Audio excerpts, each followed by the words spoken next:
What is up, guys? Delboy here. So Shawn Porter defeats Yordenis Ugas in a controversial split decision to retain his WBC welterweight title. Now, I'll be honest, I didn't score this fight. I just sat back and watched it. But at the end of the fight, I got the impression that Ugas had done enough.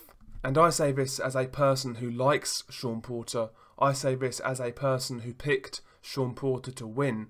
And, I've been saying for the longest that Shawn Porter is underappreciated by a lot of fans. Having said that, I felt, he was very fortunate to win this fight against Yordenis Ugas. The fight was competitive, but to me, Shawn Porter never really looked comfortable. He never really got his rhythm down, and he never had any extended periods of domination in this fight. And overall, I just felt Ugas had the better moments. Ugas was doing a good job of countering Shawn Porter with his right hand. That was a good shot that worked throughout the fight for Yordenis Ugas, and a lot of these shots were fairly flashy and clean. So the right hand was working well for Ugas as Porter was coming forwards. Also, I felt Ugas done a good job of landing some hard body shots up close, and also Ugas displayed at times a good solid jab. Most of the shots Ugas were landing were cleaner and more effective, whereas a lot of Shawn Porter's work was messy, smothered, and kind of hard to score, to be quite honest. Shawn Porter was fairly active. He did actually let go of more punches, but to me a lot of those punches either missed or just didn't land cleanly. So you can give credit to Porter for being the guy who was, throwing at a greater output. But how effective was it? Was Porter's output great enough to overcome the more quality work of Yordenis Ugas? For my money, no. All of the standout moments in this fight were delivered by Yordenis Ugas. Yordenis Ugas looked a lot more confident throughout the fight. He looked like the guy who was more in control. Now, I'm not saying Ugas dominated. I'm not saying he schooled Shawn Porter. But to me, he just had more moments, he looked more comfortable, and he was kind of dictating the pace of the fight. Also, I felt Yordenis Ugas done a really good job down the stretch, like in the last couple of rounds. I felt Ugas finished really strongly, and that was something I kind of doubted going into this fight. In the past, Ugas has, demonstrated a suspect gas tank, but in this fight, Ugas actually performed really well in the championship rounds, and he actually outworked and outboxed Porter in the last couple of rounds. That is the point where I felt Porter would take over. I felt Porter would really pull away in the championship rounds, but it never happened. Ugas looked the stronger, fitter fighter. Now, Ugas was buzzed by a jab in round 11 towards the end of a round, but, apart from that, it was his round. Also, Ugas finished round 12 really strongly as well.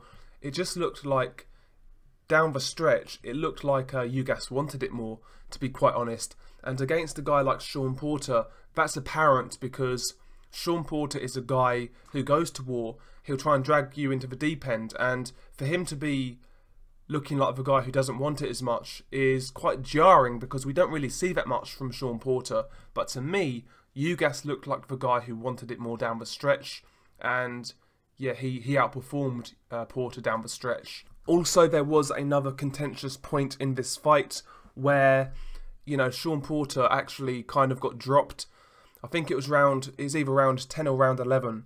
So, Porter takes a right hand from Ugas, and Porter goes down. The referee rules it as a slip, and I actually felt he got that decision right. Yes, the force of the punch is what essentially sent Porter down, but, I think from my memory, Ugas actually landed that punch with his palm, and that isn't a scoring part of the glove. So, despite that knocking Shawn Porter down, technically it's not really a knockdown. I'm pretty sure the punch landed with the palm of Ugas's glove, and in that case it shouldn't be a knockdown. But regardless of that, I still felt Ugas done enough to deserve to win this fight. I do need to watch it again and score it round by round, but you know, the general impression I get was that Ugas won. Where do both fighters go from here? I mean, we'll start with the loser, Yordenis Ugas. I think maybe a Jamal James rematch, that could be a good fight for Ugas. The winner of Danny Garcia versus Adrian Granados, I think that's a good fight for Yordenis Ugas. Even Abel Ramos, who beat Francisco Santana on the undercard, I think that would be a good fight for Yordenis Ugas. I certainly want to see Ugas again in a good fight. As for Shawn Porter, I mean, it goes without saying, we want to see Porter unify. We want to see Porter fight the Khan Crawford winner. We want to see Porter fight the Spence Garcia winner. We want to see Porter in with Keith Thurman again. They are the type of fights I'm looking for from Shawn Porter. But, you know, when he does step up to that level, he certainly needs to improve, because what he showed against Yordenis Ugas won't be enough at that level. Now, I'm not saying Shawn Porter is shot. I'm not saying he's done. I do believe fighters can have just bad days at the office, and I think last night's performance from Porter could have just been a bad day at the office. But regardless, he can't afford to fight at that level against the elite guys, because he will get beat. Having said all that, I do believe Shawn Porter, when he gets these big fights, I do believe he will raise a level and he will be better against the elite competition. I'm not saying he beats those guys, but I think you'll see a better version of Shawn Porter when he fights those guys. But yeah, certainly Shawn Porter was lucky to retain his title. I've seen online a lot of people felt Ugas won, and yeah, I can see what they're seeing, to be honest. But yeah, Shawn Porter retains his belt by hook or by crook, and he moves on. Share your thoughts below. What did you think of this fight? I actually quite enjoyed the fight. I know it wasn't like a high-paced fight. It wasn't like a back-and-forth fight, but I felt it was interesting. I enjoyed it. Share your thoughts below. Peace.